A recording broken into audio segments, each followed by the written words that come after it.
अस्सलाम वालेकुम। देखती आंखों और सुनते कानों को मेरा सलाम। कैसे हैं आप सब? मैं बिल्कुल ठीक हूँ, अल्लाह का शुक्र। उम्मीद है आप भी सब खैरियत से होंगे। जी हाँ, हम जा रहे हैं इस वक्त काम पे। मतलब मैं काम पे जा रही हूँ, राहिल जा रहा है किंडरगार्टन।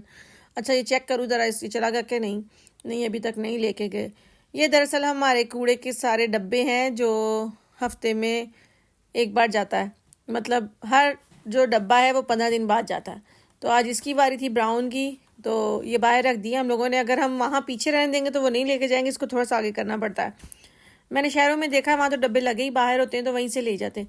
लेकिन जो गाँव है ना, वहाँ पे हमें डब्बे बाहर निकाल के रखने पड़ते हैं ताकि वो गाड़ी आए और फिर सारा लेके जाए।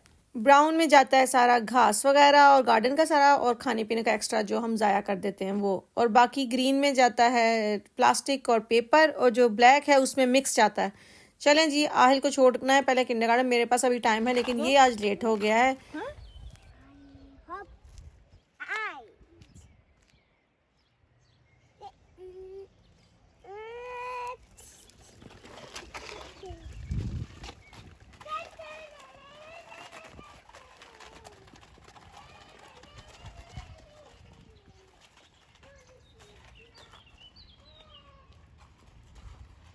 किंडरगार्टन का जिस टाइम मर्जी आप चले जाएं, कोई मसला नहीं। 9:30 तक आप जा सकते हैं, 7:30 से लेकर। लेकिन स्कूल का तो है ना कि आपको बिल्कुल जाना है टाइम से। तो ये जी हमारी छोटी बस है, ये जो छोटे छोटे गाँव हैं ऊपर, वहाँ जाती है। और ये बिल्कुल फ्री है, कॉस्ट एंड लॉस। मतलब इस पर कोई टिकट शिकट नहीं लगती। ये हमारी बुर्गा मास्टरगिन ने, हमारी जो है ना, क्या मुझे तो एक नाम ही नहीं आता, वो जो शहर की होती हैं मेन मेयर कह लें कि क्या, उन्होंने ये बुजुर्गों के लिए की हुई है, जो जिन्होंने अगर डॉक्टर के पास जाना हो या रथ हाउस वगैरह कोई काम। लेकिन इसमें बच्चे भी जा सकते हैं, बड़े भी जा सकते हैं, लेकिन मेन बुजुर्गों के लिए है ना कि वो बेचारे ट्रैवल खुद गाड़ी नहीं ड्राइव कर सकते। और इसे चलाने वाले भी जो ड्राइवर है ना, वो फ्री होते हैं। गांव में जिसका दिल करे वो कर सकता है। वो कह दे कि आज मैं सारा दिन चलाऊंगा, तो वो उसको ना कोई तनख्वाह मिलती है ना कुछ। मतलब वो एक मदद करते हैं सबकी। खैर, मैं काम पे जाके फिर यहाँ क्यों आई हूँ, मेरी तबीयत बहुत ज़्यादा ख़राब हो गई थी। मेरे सर में बहुत शदीद दर्द था, जो किसी भी गोली से आराम नहीं आ रहा था। फिर बेचारी मेरी एक कुलीग ने कहा कि तुम्हें लगता है मिग्रेना का कोई मसला है, तो ये वाली टैबलेट यूज़ करके देखो, अगर तुम्हें मिल जाती हैं तो मैंने फ़ोन करके पूछा कि क्या वो मुझे दे देंगे बगैर रिसेप्ट के। तो उन्होंने कहा जी हाँ, आप 2 टैबलेट आपको मिल सकती हैं, उसके बाद आपको जो है वो डॉक्टर से लिखवानी पड़ेंगी। और आज वेडनेसडे था, डॉक्टर साहब जो थे वो छुट्टी पे थे। उन्होंने अब 4 छुट्टियाँ आ गई। बड़ा स्यापा है, यहाँ पे छुट्टियाँ हो तो डॉक्टर नहीं मिलते, हमें इंतज़ार करना पड़ता है मंडे आएगा। नहीं तो फिर आप एम्बुलेंस को बुलाएं या जाएं इमरजेंसी में। खैर, ये जो सारे प्रोडक्ट्स मैं आपको दिखा रही हूँ ना, ये सारे बहुत हाई फाई और अच्छी क्वालिटी के हैं। पैसे भी इनके अच्छे खासी महंगे हैं ये, लेकिन इनका रिज़ल्ट बहुत अच्छा है। मैंने ये लारोचे के यूज़ करके देखे, इनका बहुत अच्छा रिज़ल्ट है। चलें जी, मुझे दवाई तो मिल गई थी। बेचारे ये मेरे जो है ना मेडिकल स्टोर के अंकल, ये बहुत अच्छे हैं। ये मेरे लिए ना ऐसे ही जगह जगह फ़ोन करके पूछेंगे बेचारे कि मिल जाए सही फ्राउदियोल को दवाई। खैर, इन्होंने मुझे कहा था अगर फ़र्क पड़ गया तो एक दवाई लेना, वरना एक गोली खा के दूसरी ना लेना अगर ना फ़र्क पड़ा तो। लेकिन चलें जी, मैं काम पे आ गई थी क्योंकि मैं जाने से पहले सारी तैयारी करके गई थी। मैं टेबल वगैरह सेट कर दिए थे। बस ये देखें, बच्चे आ गए। जिन्होंने खाना खाना है वो पहले आ जाते हैं, जो नहीं खाना खाते वो देर तक बाहर रहते हैं, जो ग्राउंड में जहाँ खेलना होता है इन्होंने। तो बस ये हाथ वगैरह धोएंगे और खाना खाएंगे। तो बस इसके बाद मैं भी चली गई थी घर। मुझे भूख नहीं थी तो मैंने हल्का फुल्का सलाद ही रिजवान को फ़ोन करके कहा था प्लीज़ सलाद ले आइएगा मेरे लिए। तो वो छोटा सा सलाद लेके आया। खाना है, मैंने छोटा सा सलाद मंगवाया था। भूख नहीं थी, मम्मी ने कहा कि छोटा सा सलाद ले आए मेरे लिए। मैंने इस पर डाला है सलाद मसाला, ऑलिवन ऑयल और थोड़ी सी मैगी सॉस। चलें जी, खाते हैं। और फिर आप जाना है, मैंने 4 बजे तमीन पे लेके चलती हूँ आपको भी। मुझे दे इजाज़त, मिलते हैं ब्रेक के बाद। यहाँ खड़ी थी मैं बस स्टॉप पे, और बस मतलब 4 बजे मुझे बस लेनी थी, 4:30 मेरी अपॉइंटमेंट थी। ये जो मैं आपको घर दिखा रही हूँ ना, ये यहाँ पे हमारे गांव में ना ये स्टड की तरफ से बने हुए हैं और ये एक जैसे हैं सारे। और इनको अगर जब भी पेंट करवाना है ना तो वही करवा के देंगे, आप इनका कुछ नहीं चेंज कर सकते। ये मेरे ख्याल से कोई 300 साल पुराने बने हुए।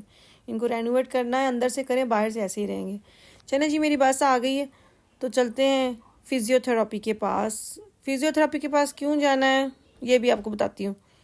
एक्चुअली जो सर दर्द है ना, एमआरटी में उनको लगा था कि ये जो गर्दन के पीछे मेरी 2 वेन्स हैं ना वो ब्लॉक हुई हुई हैं, जिसकी वजह से मुझे सर में खिंचाव पड़ता है और उसी से चक्कर आते हैं, उसी से सर दर्द होता है।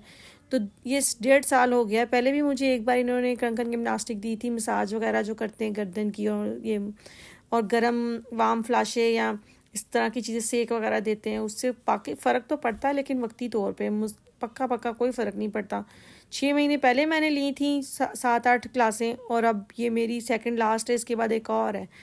तो ये मेरे पास ही है, वहाँ मुझे जाना पड़ता है, और मुझे कोई फ़र्क नहीं, सर दर्द में कोई फ़र्क नहीं पड़ा। बाकी थोड़ी सी रिलैक्सेशन फ़ील होती है, लेकिन सर दर्द तो वैसे का वैसे ही है। अल्लाह जाने क्या बनेगा क्या नहीं, मुझे समझ नहीं आती। मुझे 1 साल हो गया है ये डॉक्टरों के पास घूमते घूमते, और कुछ नहीं मिल रहा कि कहाँ से दर्द निकल रहा है, क्यों दर्द हो रहा है। ये बस से उतर के साथ ही इनकी प्रैक्टिस है, बस वहाँ पहुँची हूँ, और जी 15-20 मिनट उसने की है मेरी मसाज वगैरह, और फिर पूरा अगले 3-4 महीनों का फिर मुझे दे दिया प्लान जी। मुझे 6-7 अपॉइंटमेंट और लिख दिए। ये पहले ही सारी इकट्ठी बता देते हैं अपॉइंटमेंट्स, और मेरी और भी बहुत सारी अपॉइंटमेंट्स होती हैं, फिर कभी ना कभी पंगा पड़ता ही पड़ता है, मैं नहीं पहुंच सकती ना टाइम पे, तो मना करना पड़ता है कि इस वक्त मैं नहीं आ सकती। अब इन्होंने जो मुझे नेक्स्ट दी है वो 11 की दी है, और 11 को आहिल की भी है। और अगर आप बग़ैर बताए यहाँ नहीं आते, मतलब कि आपने अटेंड नहीं की है आपने अपॉइंटमेंट अपनी, तो आपको इसका जुर्माना 35 यूरो देना पड़ता है, और ये अच्छी खासी महंगी होती हैं। पता नहीं क्यों मुझे बार बार ये तीसरी बार अब मिल गई हैं। कह रही थी कि आपको वाइटा और करवानी पड़ेगी, अभी आपका फ़र्क नहीं पड़ा। और यहाँ ना इन्होंने सिर्फ एक वो गरम सी कोई लेदर का था, वो पानी में गरम करते हैं बहुत ज़्यादा, वो ना नीचे बिछा देते हैं और उसके आपको लिटा देते हैं, उससे आपका ब्लड थोड़ा सा तेज़ सर्कुलेट करने लग जाता है गर्माइश की वजह से। 2-3 उन्होंने लोशन लगा के आपकी गर्दन पे 2-3 अंगूठे घुमाने, और बस ये जी हो गई हमारी आज की फिज़ियोथेरेपी की क्लास। और घर पे करने के लिए कुछ नहीं बताते कि आपने घर पे ऐसे करना है वैसे करना है, नहीं, जो करवाना है बस यहीं आके करवाना है। और इसके बाद एक नया चार्ट दे दिया मुझे कि ये जी आपको इससे फ़र्क नहीं पड़ा, अभी ये लें जी नई अपॉइंटमेंट की, पूरा देखे प्लान। ये देखिए पूरी कोई 6 अपॉइंटमेंट मुझे 2 महीने के लिए मिल गई हैं जो मैंने अटेंड करनी है। तो अब देखिए मैं आ पाती हूँ कि नहीं, क्योंकि मुश्किल हो जाता है काम के साथ, बच्चे भी, फिर खुद भी इतनी सारी अपॉइंटमेंट।